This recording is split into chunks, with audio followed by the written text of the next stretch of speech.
After nearly 2,000 years, finally, the answer we have all been waiting for arrives. The question is, what is Paul's thorn in the flesh? And the answer is found in today's book. Hi, my name is Terence and I'm your host for Reading and Readers, a podcast where I review Christian books for you. Today, I review Paul's Thorn in the Flesh, New Clues for an Old Problem by Kenneth Berding. 280 pages published by Lexham Academic in February 2023. It's available in Amazon Kindle for $19.99 and in Logos for $26.99. I got this book for free from Lexham Academic to review. They have no input in today's review. Longtime listeners to this podcast will know that I love a good mystery novel. The detective finds clues, invites the readers to solve the mystery, and the story steadily moves towards that big reveal. In this book, we look at a real-life mystery. What is Paul's thorn in the flesh? And our detective here is Kenneth Berding. Kenneth Berding, according to Amazon, is Professor of New Testament at Talbot School of Theology at Biola University, where he has served since 2002.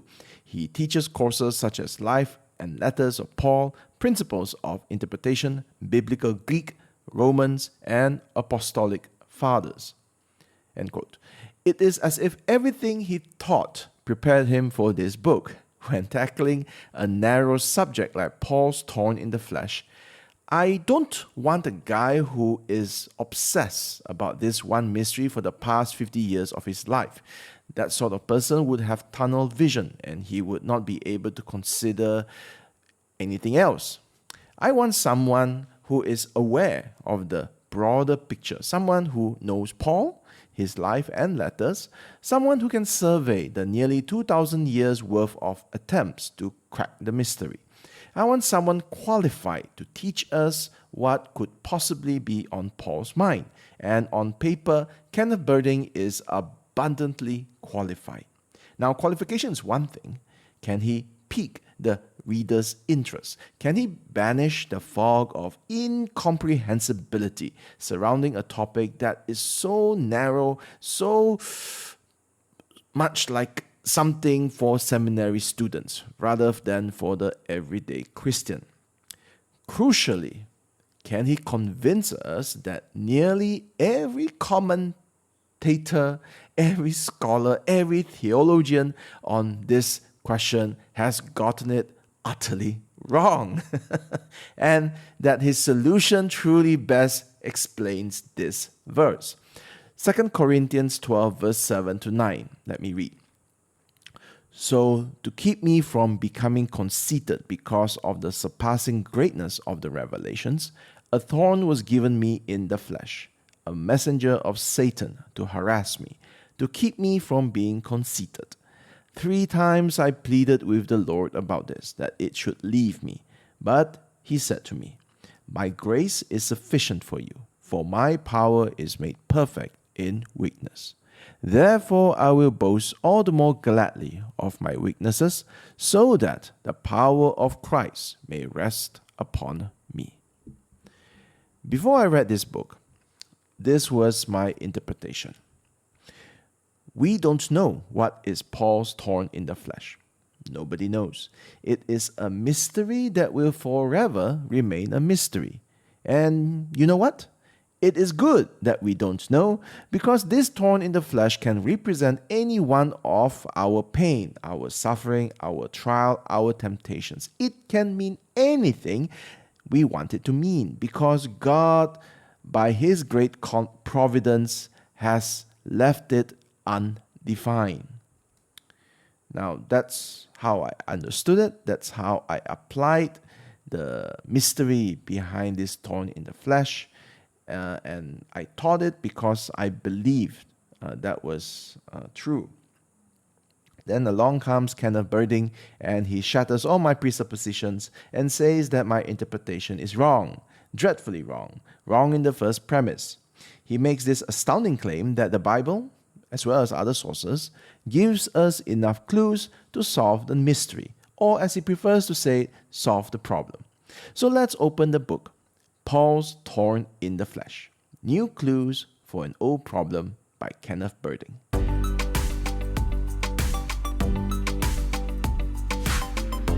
He begins with this introduction. I quote, "Imagine with me a first century house church meeting. The Apostle Paul is addressing a new group of Jesus followers that has recently sprung up as an extension of Paul's ministry in Ephesus. Paul is passionately exhorting the assembled group about their need to view one another as brothers and sisters in the family of God. He is 20 minutes into his talk when suddenly, and without warning, Paul's face grimaces. His hand moves rapidly to the side of his face, just in front of his ear. He collapses into a sitting position. His breathing quickens as he leans forward, eyes shut, fighting to hold back the groans working their way out of his throat. The matron of the house rushes forward along with a half-dozen others. She cries out, 'Brother Paul, are you okay? What's happening? What's wrong?'" End quote. Is that a great introduction or what? If this was a movie, the opening scenes shows the ending. Because here, what I just read, which is a small snippet of a longer story, a longer reimagining of Paul's giving a exhortation in the house church. Here he shows his hand. He shows the solution. Paul's thorn in the flesh is a terrible pain, a physical pain, and something that he experiences in his face, perhaps around the ear or the eyes. Now, this is the big reveal. All right, so it's like spoiling the whole book. And he gives it. Now, it's the author who gives it to us in the first pages of the book. And the rest of the book is a carefully written, methodical, and enjoyable series of engaging and convincing arguments. And he needs those arguments because everyone else thinks it's impossible to know for sure. In chapter 1, titled Why We Are Skeptical, Berding explains why many of us think that it's not possible to solve the mystery. And he gives a list of eminent scholars. Let me read the shorter comments from this list. These are all theologians, these are all scholars. C.H. Dodd says diagnosis is impossible. F.F. Bruce states bluntly, no certainty is possible. Colin G. Cruz writes, however, the plain fact is that there is simply insufficient data to decide the matter. Gordon D. Fee writes, finally, even though we have no way of knowing what the infirmity was, Paul continued to be plagued by a physical problem even after seeking relief from God. David E. Garland writes, in the end, we must accept the fact that we will never know for certain what Paul's stake in the flesh was. So I'm glad, having read all that all of these guys, famous scholars, agree with me. We just can't know. Berding is against the consensus, and he knows it. And he tells us. In chapter 2, he gives us a list of various people, again, very eminent people, and there are solutions over the past millennia. Tertullian says it's a pain of the head. Lightfoot suggests it is possibly epilepsy. Ramsay says malaria. Chilton thinks shingles. These are just some of the people in a long list who think that Paul's thorn in the flesh is a physical ailment. Then we have another long list of those who think it's not physical. All right, it is Basil of Caesarea suggests that the thorns are trials in ministry. Thomas Aquinas says sexual temptations. Martin Luther says it's temptation to anger. But John Calvin plays it safe and guesses that it is temptations of various kinds.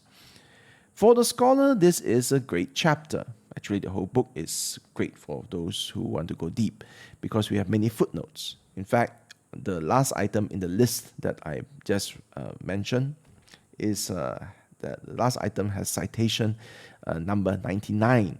So if you enjoy footnotes, if you enjoy following up on the books recommended or cited in this for this question, you will like this book.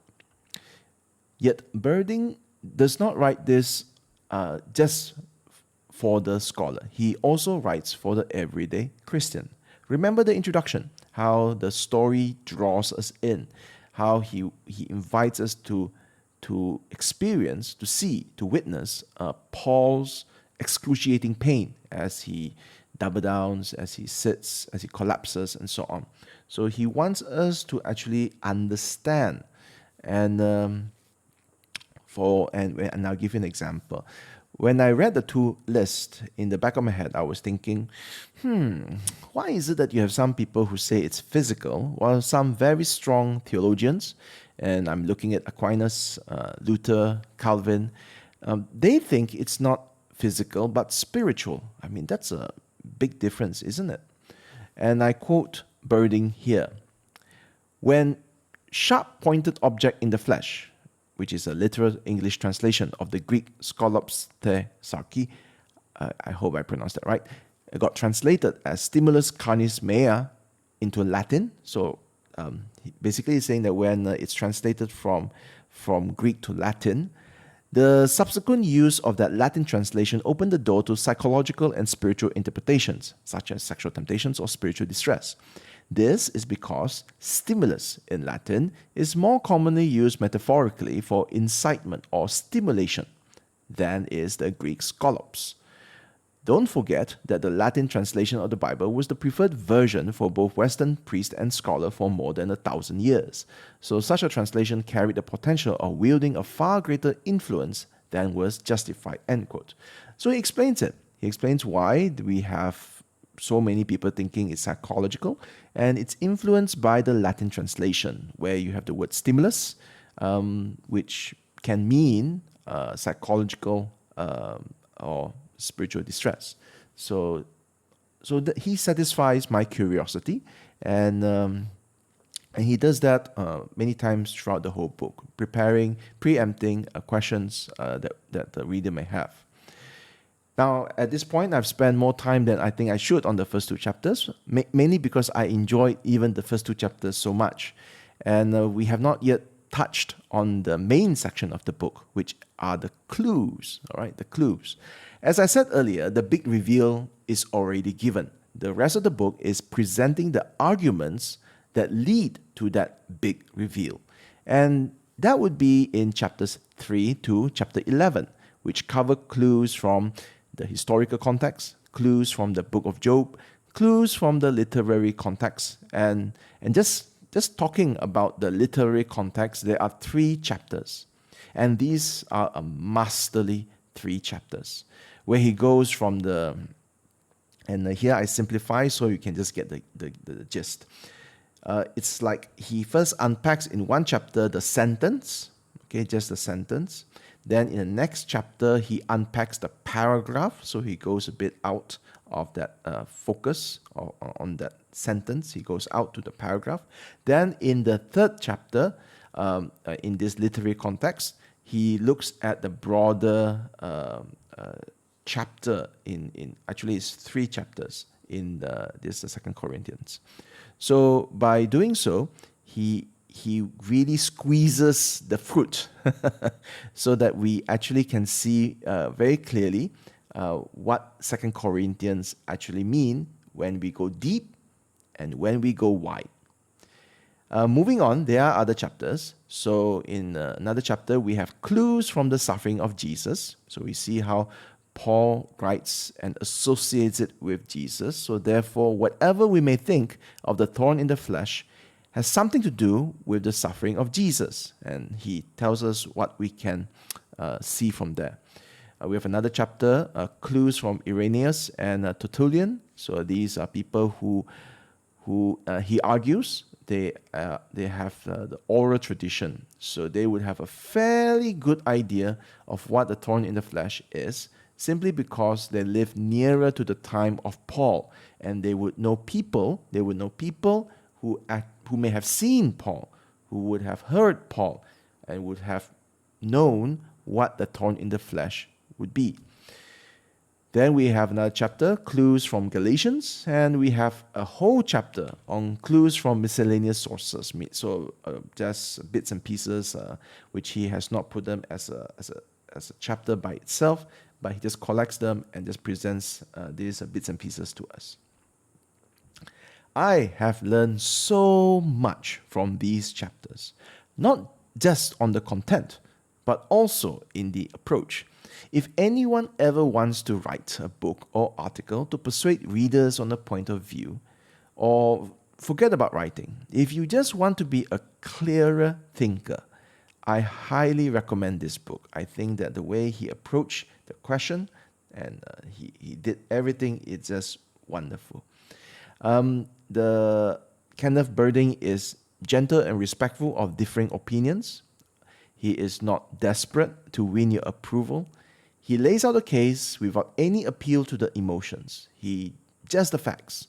He communicates as clearly as he can the significance of these clues, and this, I think, is the most important, trusting that the reader is intelligent enough to connect the dots. So let's look at one of those clues. I mean, there are many, but I'll just pick one. From chapter 5, clues from the literary context, part 1, Berding states that the word Paul uses to describe his thorn in the flesh is a word that evokes a face punch, all right, a punch to the face. I quote, "Most of our translations translate the word with general terms such as torment, trouble, harass, buffet, beat, or hit. This general usage is possible in certain contexts, but these renderings of kolaphizo, that's the Greek word, mask both the word's initial evocation and most common usage." End quote. Now, normally that would be the end of it. And we readers would have to take the writer, the expert's word for it, because you don't know Greek, I don't know Greek, he knows Greek, so he must be right. But Berding does not just want us to take his word for it. He wants us to understand. So he explains. Now, in this passage, I quote at length, so that I hope you can get a sense of the clarity that he aims for and the teacher's soul that is so embedded in Berding in this book. I quote, "Some words are more general, but can be particularized using additional words if a speaker or author wants to limit the application of the word. In English, words like hit or punch are such words. But there exist other words that can be used generally, but still evoke certain associations even before employed by a particular author in a particular sentence, because those words commonly have been used in particular ways in the past." Now, just bear with me, all right? As I read, later on you understand what's going on. Continuing on, that is, for some words, if you could ask people to define a word even without a sentence, they would normally associate the word with a part of the body, because that is how those words are most commonly used. For example, in English, when you hear the word stub, you initially associate it with someone's toe. When you hear the word spank, you normally think of a person's rump. When you hear the word slap, you customarily associate it with one's face. Without a qualifier, like finger for stub, leg for spank, or arm for slap, such words are of a category that a listener will initially associate with a particular part of the body, unless the author uses additional words to instruct otherwise. Kolaphizo seems to be such a word. Its most common association appears to be with the face. End quote. Now, this is just one small part of a greater picture. I mean, again, there is the reason why, in case you have not realized it yet, the reason why this has been a mystery or problem for nearly 2,000 years is simply because there is nothing definitive in 2 Corinthians or any of the letters that show very clearly what this thorn in the flesh is. The way Berding takes it is that he takes all these various clues and he collects them in the book and he shows and he categorized them. So I just want to say here that the organization of this book is simply brilliant. In the very beginning of the book, he introduces us to 20 criteria that we must consider in order to solve the mystery. He shows us from the Bible, from the clues, how these criteria come about. Like for example, when we see the word colaphizo, the colaphizo is used normally with regards to the face, then what we gather is whatever this thorn in the flesh may be, it is impacting Paul's face as a part of his head. And that is criterion number 7 in this book. So he goes along through this many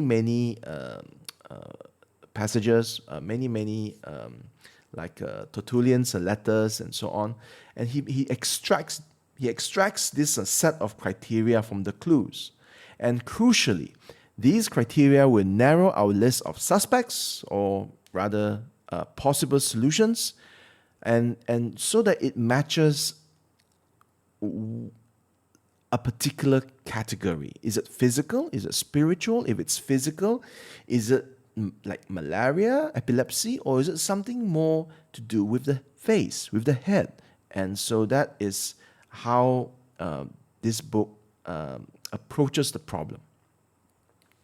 Now, I don't know whether you find whatever I just said to be interesting. So I want you to get a feel of how I felt reading this book. Now, coming back to the mystery movie idea, the thing is that if you give the reveal away in the beginning of the movie, you reveal what has happened, then the excitement now rests on the events that lead up to that final reveal. Because we already know the final reveal, so you need to see the events that lead up to it. So for example, you go to the movies and then you sit down and you watch the show, and then you're excited because it's Tom Cruise, and that's the reason why you're there. And then 5 minutes into the movie, Tom Cruise dies. Oh my goodness, that's not possible. He's a star of the show. What do? Do you then just get up and go because the star of the show has just died? Well, maybe, but most people would watch the rest of the movie to see how the impossible happens. Now, when it comes to Paul's thorn in the flesh, many of us will come to this book thinking, honestly, it's just not possible. All right? It's not possible to know what the thorn in the flesh means. We just don't have enough clues or data. I'm looking at the verse, and there is nothing here that tells us what does Paul mean. Berding does his reveal. He claims early on that it's a face-related disease, something like trigeminal neuralgia type 1. I probably messed up the pronunciation, but he has done his homework and he has narrowed down to a list of 7 possible face-related, head-related illnesses. Now, he reveals it to us in the beginning, so I don't know about that. Maybe it is, maybe it's not, maybe it's a good guess. But surely there is no way that Kenneth Berding can pull it off and make an overwhelming support for this conclusion. And throughout the book, it is as if he says to the readers, I have nothing up my sleeves. I'm not doing any tricks. I don't make any appeal to the emotions. There is no great leap of faith into the darkness. All I'm going to do is I'm just going to show you different categories of clues from history, clues from the text, zoom in, zoom out, clues from Christ, clues from Galatians, clues from Job. I'm just going to show you all these things. I'm going to show you how it is related, associated with what Paul writes in his letters. And I'm going to draw 20 criteria from them. All right? That's all I'm going to do. And later on, when we have these 20 criteria, we're just going to step back and think, what are possible solutions that can address these 20 criteria? So at the end of the book, he brings out these 20 criteria that we have extracted and collected as we went through chapter to chapter. And the reader comes out thinking that, yeah, any solution should meet these 20 criteria.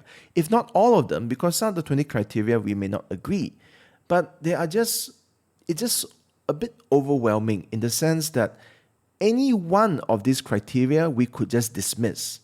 But when all the clues come together and they show that there are so many of these things that overlap, that seems very persuasive as a whole, so that it shifts the good guess into a very likely conclusion. All right. So let me just step back. So how he does it is he gives us 3 tables at the end. And for the first table, he lists the non-physical solutions.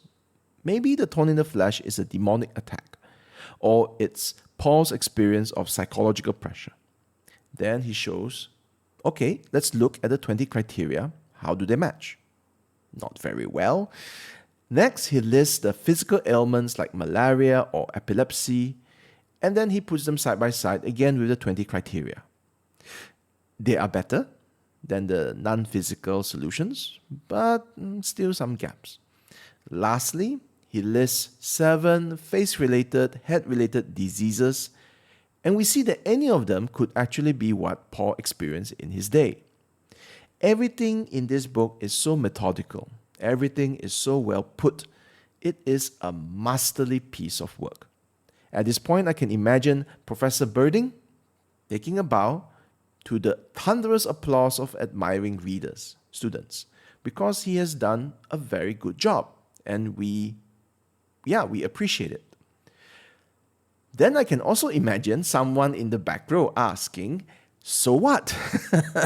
How does knowing what Paul experienced, whether it's a face illness or epilepsy or whether it's psychological pressure, who cares? How does knowing what Paul experienced make any difference to me, to us today? And Professor Berding has fully anticipated that question, and he gives us one more chapter, the last chapter, which addresses the implications of everything that we have learned. He goes through the implications of each item in the 20 criteria.